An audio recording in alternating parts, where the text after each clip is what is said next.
Hello, ಎಲ್ರಿಗೂ ನಮಸ್ಕಾರ. ಇತ್ತೀಚಿನ ದಿನಗಳಲ್ಲಿ ಚಾಟ್ ಜಿಪಿಟಿ, ಜಮಿನಿನಂತಹ ಆರ್ಟಿಫಿಷಿಯಲ್ ಇಂಟೆಲಿಜೆನ್ಸ್ ಅಪ್ಲಿಕೇಶನ್ಸ್ ಏನಿದೆ ಅದು ಎಲ್ಲಾ ಕಡೆ ಟ್ರೆಂಡ್ ಆಗ್ತಾ ಇದೆ. ಆದ್ರೆ ಇದರಿಂದ ನಮ್ಮ ಪರ್ಸನಲ್ ಡೇಟಾ ಏನಿದೆ ಅದು ಸೇಫ್ ಆಗಿದ್ಯಾ?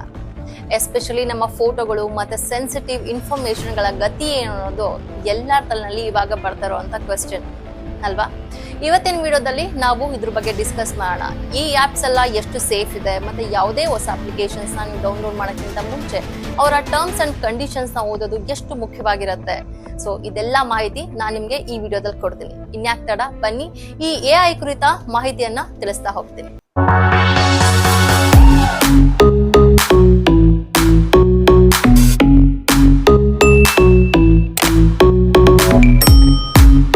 ಈ ಚರ್ಚೆ ಶುರುವಾಗಿದ್ದು ಹೇಗೆ ಗೊತ್ತಾ? ಸಾಮಾಜಿಕ ಜಾಲತಾಣದಲ್ಲಿ ಒಬ್ಬ ಭಾರತೀಯ ಮಹಿಳೆ ತಮ್ಮ ಕಥೆಯನ್ನ ಹಂಚ್ಕೋತಾರೆ. ಅವರು ತಮ್ಮ ದೇಹವನ್ನು ಸಂಪೂರ್ಣವಾಗಿ ಮುಚ್ಚಿದ್ದ ಕೇವಲ ಅವರ ಮುಖ ಮಾತ್ರ ಕಾಣುವ ಒಂದು ಫೋಟೋವನ್ನ ಎಐಗೆ ಅಪ್ಲೋಡ್ ಮಾಡ್ತಾರೆ. ಆಮೇಲೆ ಆ ಫೋಟೋವನ್ನ ಸೂರ್ಯನ ಬೆಳಕಿನಲ್ಲಿ ಸೀರೆ ಹುಟ್ಟಿರುವಂತೆ ನನ್ನ ಫೋಟೋನ ರಚನೆ ಮಾಡಿಕೊಡಿ ಅಂತ ಕೇಳ್ತಾರೆ.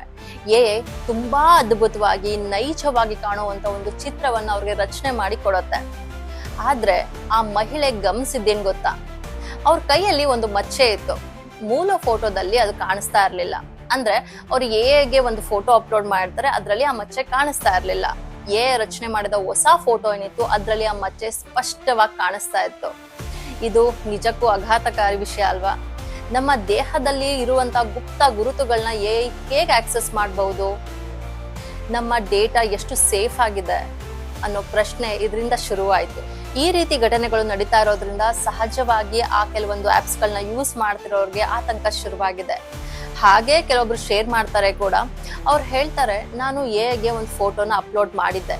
ನಾನು ಫುಲ್ ಆರ್ಮ್ ಶರ್ಟ್ ಹಾಕಿರೋ ಒಂದು ಫೋಟೋನ ಅಪ್ಲೋಡ್ ಮಾಡಿದ್ದು, ಜೊತೆಗೆ ಫೇಸ್ ಅಷ್ಟೇ ಕಾಣಿಸ್ತಾ ಇತ್ತು. ಅದನ್ನ ಅಪ್ಲೋಡ್ ಮಾಡಿ ಕೆಲವೊಂದು ಡೀಟೇಲ್ಸ್ ಗಳನ್ನ ಕೊಟ್ಟೆ. ನನ್ನ ಫೋಟೋನ ಈತನ ರೆಡಿ ಮಾಡಿ ಕೊಡಿ ಅಂತ ಹೇಳಿ ಹೇಳ್ದೆ ಎಐಗೆ. ಆ ಎಐ ನನ್ಗೆ ರೆಡಿ ಮಾಡಿ ಕಳಿಸ್ತು ಕೂಡ. ಆ ಫೋಟೋ ನೋಡಿ ನನಗೆ ಶಾಕ್ ಆಯ್ತು. ಯಾಕಂದ್ರೆ ನಾನು ಅಪ್ಲೋಡ್ ಮಾಡಿದ ಪಿಕ್ಚರ್ ಅಲ್ಲಿ ಟ್ಯಾಟೋ ಕಾಣಿಸ್ತಾ ಇರ್ಲಿಲ್ಲ, ಬಿಕಾಸ್ ನಾನು ಫುಲ್ ಆರ್ಮ್ ಶರ್ಟ್ ಹಾಕಿದ್ದೆ. ಬಟ್ ಎಐ ನನ್ಗೇನ್ ಕಳಿಸ್ಕೊಡ್ತು, ಆ ಫೋಟೋದಲ್ಲಿ ನನ್ನ ಟ್ಯಾಟೋ ನೀಟ್ ಆಗಿ ಕಾಣಿಸ್ತಾ ಇತ್ತು. ಆದ್ರೆ ನಾನು ಹಾಕಿದ ಫೋಟೋದಲ್ಲಿ ಟ್ಯಾಟೋನೇ ಇರ್ಲಿಲ್ಲ ಅಲ್ವಾ, ಕಾಣಿಸ್ತಾನೆ ಇರ್ಲಿಲ್ಲ. ಬಟ್ ಕಾಣಿಸ್ತಾ ಇರುವಂತ ಒಂದು ಟ್ಯಾಟೋನ ಏಕೆ ಹೊಸ ಫೋಟೋದಲ್ಲಿ ನನ್ನ ಟ್ಯಾಟೋ ಸಮೇತ ನನಗೆ ಪಿಕ್ಚರ್ ರೆಡಿ ಮಾಡಿ ಕೊಡ್ತು? ಅದನ್ನ ನೋಡಿ ನಂಗೆ ನಿಜವಾಗ್ಲೂ ಭಯ ಆಯ್ತು ಅಂತ ಹೇಳಿದ್ರು.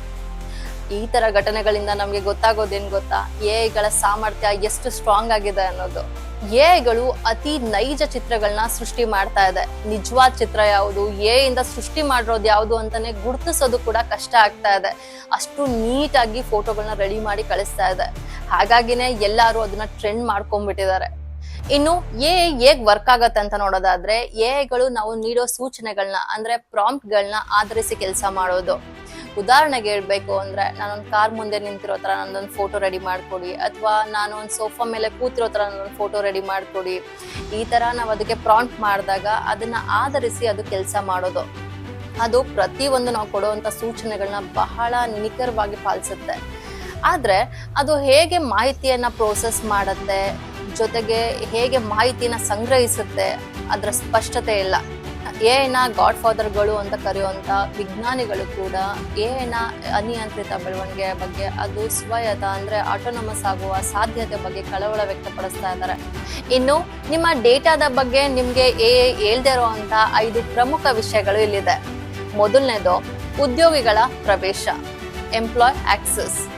ನೀವು ಎಐ ಜೊತೆ ಮಾಡುವಂತ ಖಾಸಗಿ ಚಾಟ್ಗಳೇನಿದೆ ಅದು ಸಂಪೂರ್ಣವಾಗಿ ಖಾಸಗಿ ಆಗಿರೋದಿಲ್ಲ.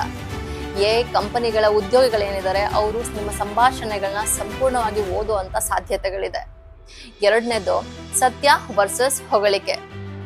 ಎಐ ಯಾವಾಗ್ಲೂ ಸತ್ಯನ ಹೇಳೋದಕ್ಕಿಂತ ಹೆಚ್ಚಾಗಿ ನಿಮ್ಗೆ ಖುಷಿ ಆಗುವಂತ ಉತ್ತರಗಳನ್ನ ನೀಡೋದಕ್ಕೆ ಪ್ರಯತ್ನ ಪಡ್ತಾ ಇರುತ್ತೆ. ಇದು ನಿಮ್ಮನ್ನ ತೃಪ್ತಿಪಡಿಸುವ ಉತ್ತರಗಳನ್ನೇ ನೀಡುತ್ತೆ.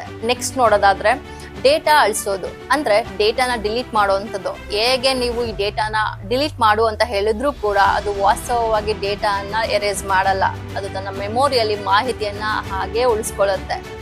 ಸೊ ನಿಮ್ಮ ಖಾಸಗಿ ಚಾಟ್ಗಳು ಆಕಸ್ಮಿಕವಾಗಿ ಸಾರ್ವಜನಿಕವಾಗಬಹುದು, ಎಚ್ಚರವಾಗಿರಿ. ಇನ್ನ ನೆಕ್ಸ್ಟ್ ನೋಡೋದಾದ್ರೆ ಡೆವಲಪರ್ಸ್ಗಳ ತಿಳುವಳಿಕೆ ಕೊರತೆ, lack of understanding by developers. ಕೆಲವೊಮ್ಮೆ ಡೆವಲಪರ್ಗಳಿಗೂ ಕೂಡ ತಮ್ಮದೇ ಸೃಷ್ಟಿಗಳು ಹೇಗೆ ಕೆಲಸ ಮಾಡತ್ತೆ ಅಥವಾ ಹೇಗೆ ವಿಕಸನಗೊಳ್ಳುತ್ತೆ ಅನ್ನೋದು ಸಂಪೂರ್ಣವಾಗಿ ಅರ್ಥ ಆಗೋದಿಲ್ಲ. ಇನ್ನೂ ಸಂಕ್ಷಿಪ್ತವಾಗಿ ಹೇಳೋದಾದ್ರೆ ಎಐನ ಭವಿಷ್ಯದ ಬಗ್ಗೆ ಗಂಭೀರವಾದ ಎಚ್ಚರಿಕೆಗಳಿದೆ. ಇದನ್ನ ನಿಯಂತ್ರಣ ಮಾಡದೆ ಬಿಟ್ರೆ ರೋಬೋಟ್ಗಳು ಮತ್ತೆ ಮೈಕ್ರೋಬಾಟ್ಗಳಿಂದ ನಿಯಂತ್ರಿಸಲ್ಪಟ್ಟ ಜಗತ್ತು ಸೃಷ್ಟಿಯಾಗಬಹುದು. ಆದ್ರಿಂದ ಎಐ ಅಪ್ಲಿಕೇಶನ್ಗಳೊಂದಿಗೆ ನಿಮ್ಮ ವೈಯಕ್ತಿಕ ಫೋಟೋ ಮತ್ತೆ ಸೂಕ್ಷ್ಮ ಮಾಹಿತಿಗಳನ್ನ ಹಂಚಿಕೊಳ್ಳುವ ಬಗ್ಗೆ ಅತ್ಯಂತ ಜಾಗರೂಕರಾಗಿರಿ. ಹಾಗೆ ಇದು ಸುರಕ್ಷಿತವಾದ ಅಭ್ಯಾಸ ಕೂಡ ಅಲ್ವಾ? ಈ ಎಐ ಕುರಿತ ಮಾಹಿತಿ ನಿಮ್ಗೆಲ್ಲ ಇಷ್ಟ ಆಗಿದೆ ಅಂತ ಭಾವಿಸ್ತೀನಿ. ನಿಮ್ಮ ಅನಿಸಿಕೆ ಏನಿದೆ ಅದನ್ನ ಕಮೆಂಟ್ ಬಾಕ್ಸ್ ನಲ್ಲಿ ತಿಳಿಸಿ. ಇದೇ ತರ ಇನ್ಫಾರ್ಮೇಶನ್ ಇರುವಂತ ವಿಡಿಯೋಸ್ ಬೇಕು ಅಂತ ಹೇಳಿದ್ರೆ ನನ್ನ ಚಾನೆಲ್ನ ಸಬ್ಸ್ಕ್ರೈಬ್ ಮಾಡಿ. ನಾನು ಸಿಗ್ತೀನಿ ಮುಂದಿನ ವಿಡಿಯೋದಲ್ಲಿ. ಅಲ್ಲಿವರೆಗೂ ಟೇಕ್ ಕೇರ್, ಬಾಯ್, ನಮಸ್ಕಾರ.